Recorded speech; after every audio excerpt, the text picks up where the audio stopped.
The Wonderful Wizard of Oz. Chapter 10. The Guardian of the Gate. It was some time before the Cowardly Lion awakened, for he had lain among the poppies a long while, breathing in their deadly fragrance. But when he did open his eyes and roll off the truck, he was very glad to find himself still alive. "I ran as fast as I could," he said, sitting down and yawning, "but the flowers were too strong for me. How did you get me out?" Then they told him of the field mice and how they had generously saved him from death, and the Cowardly Lion laughed and said, "I have always thought myself very big and terrible. Yet such little things as flowers came near to killing me, and such small animals as mice have saved my life. How strange it all is! But comrades, what shall we do now?" "We must journey on until we find the road of yellow brick again," said Dorothy, "and then we can keep on to the Emerald City." So, the lion being fully refreshed and feeling quite himself again, they all started upon the journey, greatly enjoying the walk through the soft, fresh grass. And it was not long before they reached the road of yellow brick and turned again toward the Emerald City where the great Oz dwelt. The road was smooth and well paved now, and the country about was beautiful, so that the travelers rejoiced in leaving the forest far behind, and with it the many dangers they had met in its gloomy shades. Once more they could see fences built beside the road, but these were painted green, and when they came to a small house in which a farmer evidently lived, that also was painted green. They passed by several of these houses during the afternoon, and some people came to the doors and looked at them as if they would like to ask questions. But no one came near them nor spoke to them because of the great lion, of which they were very much afraid. The people were all dressed in clothing of a lovely emerald green color, and wore peaked hats like those of the Munchkins. "This must be the land of Oz," said Dorothy, "and we are surely getting near the Emerald City." "Yes," answered the Scarecrow. "Everything is green here, while in the country of the Munchkins, blue is the favorite color. But the people do not seem to be as friendly as the Munchkins, and I'm afraid we should be unable to find a place to pass the night." "I should like something to eat besides fruit," said the girl, "and I'm sure Toto is nearly starved. Let us stop at the next house and talk to the people." So when they came to a good-sized farmhouse, Dorothy walked boldly up to the door and knocked. A woman opened it just far enough to look out and said, "What do you want, child, and why is that great lion with you?" "We wish to pass the night with you, if you will allow us," answered Dorothy, "and the lion is my friend and comrade, and would not hurt you for the world." "Is he tame?" asked the woman, opening the door a little wider. "Oh, yes," said the girl, "and he is a great coward, too. He will be more afraid of you than you are of him." "Well," said the woman, after thinking it over and taking another peep at the lion, "if that is the case, you may come in, and I will give you some supper and a place to sleep." So they all entered the house, where there were, besides the woman, 2 children and a man. The man had hurt his leg and was lying on the couch in a corner. They seemed greatly surprised to see so strange a company, and while the woman was busy laying the table, the man asked, "Where are you all going?" "To the Emerald City," said Dorothy, "to see the great Oz." "Oh, indeed!" exclaimed the man. "Are you sure that Oz will see you?" "Why not?" she replied. "Why, it is said that he never lets anyone come into his presence. I have been to the Emerald City many times, as it is a beautiful and wonderful place, but I have never been permitted to see the great Oz, nor do I know of any living person who has seen him." "Does he never go out?" asked the Scarecrow. "Never. He sits day after day in the great throne room of his palace, and even those who wait upon him do not see him face to face." "What is he like?" asked the girl. "That is hard to tell," said the man thoughtfully. "You see, Oz is a great wizard, and can take on any form he wishes, so that some say he looks like a bird, and some say he looks like an elephant, and some say he looks like a cat.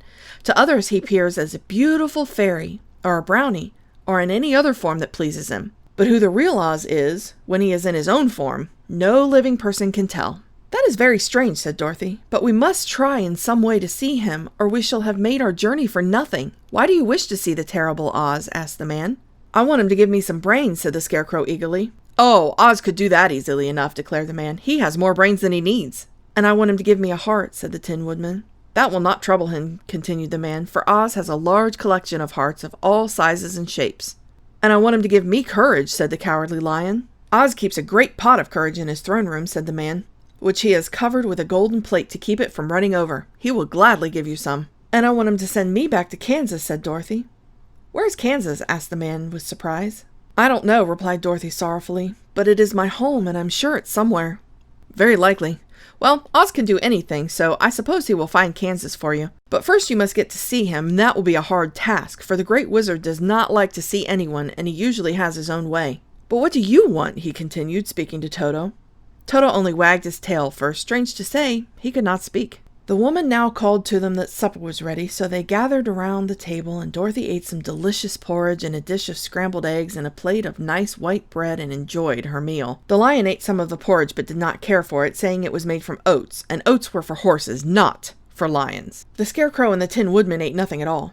Toto ate a little of everything and was glad to get a good supper again. The woman now gave Dorothy a bed to sleep in, and Toto lay down beside her while the lion guarded the door of her room so she might not be disturbed. The Scarecrow and the Tin Woodman sat up in a corner and kept quiet all night, although, of course, they could not sleep. The next morning, as soon as the sun was up, they started on their way, and soon saw a beautiful green glow in the sky just before them. "That must be the Emerald City," said Dorothy. And as they walked on, the green glow became brighter and brighter, and it seemed at last that they were nearing the end of their travels. Yet it was afternoon before they came to a great wall that surrounded the city. It was high and thick and of a bright green color.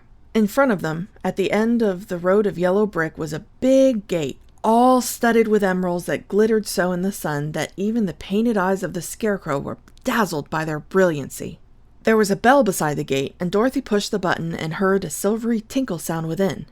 Then the big gate swung slowly open, and they all passed through and found themselves in a high-arched room, the walls of which glistened with countless emeralds. Before them stood a little man about the same size as the Munchkins. He was clothed all in green from his head to his feet, and even his skin was of a greenish tint. At his side was a large green box. When he saw Dorothy and her companions, the man asked, "What do you wish in the Emerald City?" "We came here to see the Great Oz," said Dorothy.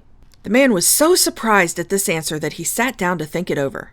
"It has been many years since anyone asked me to see Oz," he said, shaking his head in perplexity. "He is powerful and terrible, and if you came on an idle or foolish errand to bother the wise reflections of the great wizard, he might be angry and destroy you all in an instant." "But it is not a foolish errand, nor an idle one," replied the Scarecrow. "It is important. We have been told that Oz is a good wizard." "So he is," said the Green Man, "and he rules the Emerald City wisely and well. But to those who are not honest, or who approach him from curiosity, he is most terrible, and few have ever dared to ask to see his face. I am the guardian of the gates, and since you demand to see the Great Oz, I must take you to his palace. But first you must put on the spectacles." "Why?" asked Dorothy.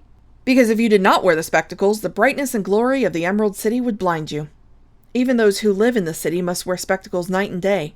They are all locked on, for Oz so ordered it when the city was first built, and I have the only key that will unlock them." He opened the big box, and Dorothy saw that it was filled with spectacles of every size and shape. All of them had green glasses in them. The guardian of the gates found a pair that would just fit Dorothy and put them over her eyes. There were 2 golden bands fastened to them that passed around the back of her head, where they were locked together by a little key that was at the end of a chain that the guardian of the gates wore around his neck. When they were on, Dorothy could not take them off had she wished. But of course she did not wish to be blinded by the glare of the Emerald City, so she said nothing. Then the Green Man fitted spectacles for the Scarecrow and the Tin Woodman and the Lion, and even on little Toto, and all were locked fast with the key. Then the guardian of the gates put on his own glasses and told them he was ready to show them to the palace.